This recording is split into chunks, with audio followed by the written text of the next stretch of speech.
కౌపీనం కాషాయం. నేను రాముణ్ణి కాకపోయినా నా తమ్ముడు చంద్రశేఖర్ నిజంగా లక్ష్మణుని వంటివాడే. భారతీయ వాయు సేవలో కార్పొరల్గా పనిచేస్తున్నాడు. ఇవ్వకూడని ఇంజెక్షన్ ఇవ్వడం వల్ల కోమా దశలో పూణేలోని సదరన్ కమాండ్ మిలిటరీ ఆసుపత్రిలో ఉన్నాడు.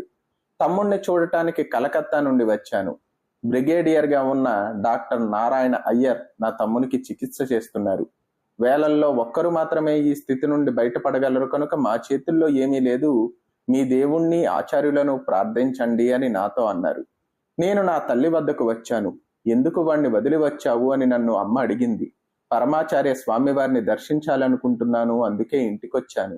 నాతో పాటు వస్తావా అని అడిగాను. నన్ను తిరువణ్ణామలైలో వదిలిపెట్టు, నేను శేషాద్రి రమణుల వద్ద ఉంటాను.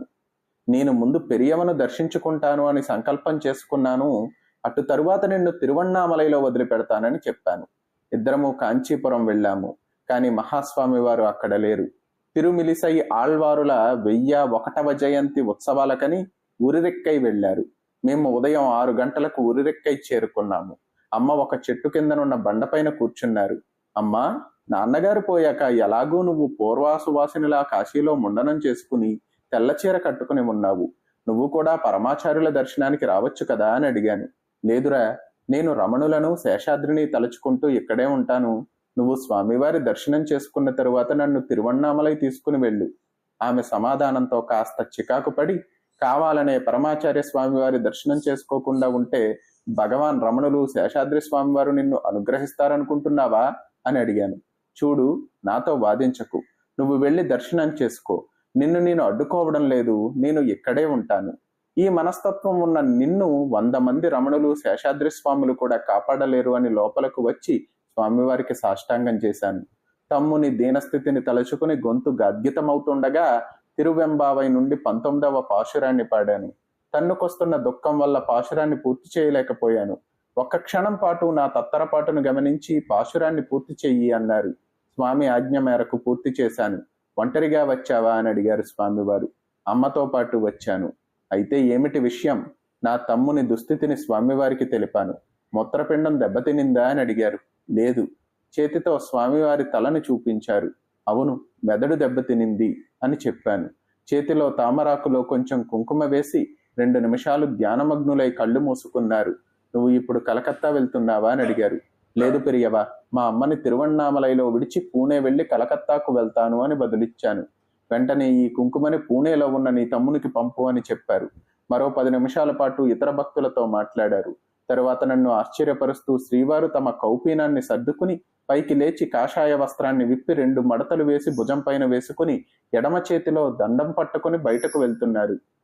ఆ కౌపీన దారి కొద్ది దూరం నడిచి మా అమ్మ వద్దకు వెళ్లారు. ఆమె స్వామివారిని చూడగానే ఆనంద పరవశురాలై కాళ్లపై పడి వెక్కి వెక్కి ఏడుస్తోంది. అమ్మకి పరమాచార్య స్వామి వారి మొదటి ప్రశ్నయే, మీ మాతామహుల పూర్వీకులు ఎక్కడివారు? తిరువణ్ణామలై అని అమ్మ చెప్పింది. మీరు శేషాద్రి స్వామి వారిని చూశారా? ఆయన మీ ఇంటికి వచ్చారు కదూ అని అడిగారు. ఈ ప్రశ్నతో చాలా సంబరపడింది. అవును. వారు ఏం చేసేవారు? నన్ను వండిన అన్నాన్ని ఇమ్మనేవారు. చాలా వేడిగా ఉందని చెప్పేదాన్ని.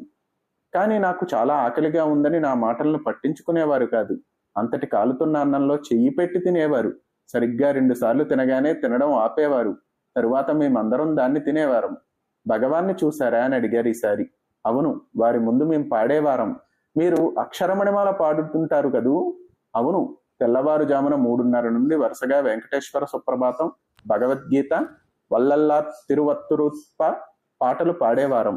ఇప్పుడు ఎక్కడికి వెళ్తున్నారు? నన్ను తిరువణ్ణామలై తీసుకుని వెళ్ళమని వాడిని అడిగాను. పరమాచార్య స్వామి వారు నడిచి వెళ్ళిపోయారు. మహాస్వామి వారు తనతో భగవాన్ రమణులు శేషాద్రి స్వామి గురించి అడిగారని అమ్మ ఎంతో ఆనందపడింది. ఇంకా నాతో అన్నది, నువ్వు వారిని గమనించావా? నువ్వు వారిని పెరియావా అన్నావు. కానీ వారు నా వద్దకు కౌపీనదారి అయి వచ్చారు. భగవానుల దేహంలా వారి దేహము కాంతివంతముగా ఉన్నది. వీరి స్థితి కూడా రమణుల స్థితి వల్ల తోస్తోంది. నువ్వు ఇది గమనించావా? వారి మాట తీరు అచ్చం శేషాద్రి స్వామి మాటల్లాగే ఉంది. రమణులు శేషాద్రి స్వామి వారే కావాలి, పరమాచార్య స్వామి వారిని దర్శించను అన్న వ్యక్తికి మహాస్వామి వారు రమణుల వలె కనిపించి శేషాద్రి స్వామి వారి వలె మాట్లాడారు అని కొన్ని రోజుల తరువాత నాకు స్ఫురించింది. 2 రోజుల్లో కుంకుమను నా తమ్మునికి పంపాను. అతని నుదుటికి శరీరమంతా దాన్ని అలదారు. రాత్రి 11 గంటలప్పుడు మగతగా పెరియవా పెరియవా అని కలవరించాడు. ఏదో చెయ్యాలని తాపత్రయపడి మంచంపై నుండి కిందకి పడిపోయాడు. ఏడుస్తూ, ఓ, నేను పాపిని, సాష్టాంగం చేయలేకపోతున్నాను, వారు వెళ్ళిపోతున్నారు అని అన్నాడు. అక్కడకు పరమాచార్య స్వామి వారు వచ్చారని, ఆపాదమస్తకం 2-3 సార్లు తనని తీక్షణంగా చూశారని, వారికి నమస్కరించడానికి తన శరీరం సహకరించలేదని నాతో చెప్పాడు. అవును, నిజం. నేను పరమాచార్య స్వామి వారిని ఆసుపత్రిలో నా పక్కన చూశాను. అపార కరుణా సింధుం జ్ఞానదం శాంతరూపిణం శ్రీ చంద్రశేఖర గురుం ప్రణమామి ముదాన్వహం.